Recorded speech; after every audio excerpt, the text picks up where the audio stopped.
নমস্কার বন্ধুরা, সবাই কেমন আছো?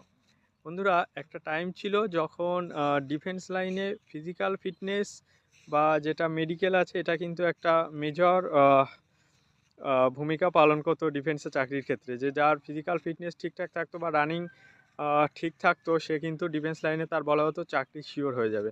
কিন্তু বর্তমান সময়ে এসে দাঁড়িয়ে ব্যাপারটা অনেকটাই পাল্টে গিয়েছে। অর্থাৎ এখন শুধু রানিং বা ফিজিক্যাল ফিটনেসের উপর বেস করে কিন্তু চাকরি হবে এটা বলা যায় না। অর্থাৎ এখন মেনলি যেটা দাঁড়িয়েছে সেটা হচ্ছে পড়াশুনো। অর্থাৎ মেরিট লিস্টে নাম নিয়ে আর না আসতে পারলে কিন্তু শুধু রানিং পাস করে বা মেডিকেলি ফিট হয়ে কিন্তু উম, চাকরি হবে না।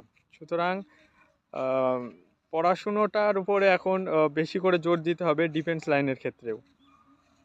তো জোর কদমে পড়তে থাকো, দেখা হচ্ছে পরের ভিডিওতে।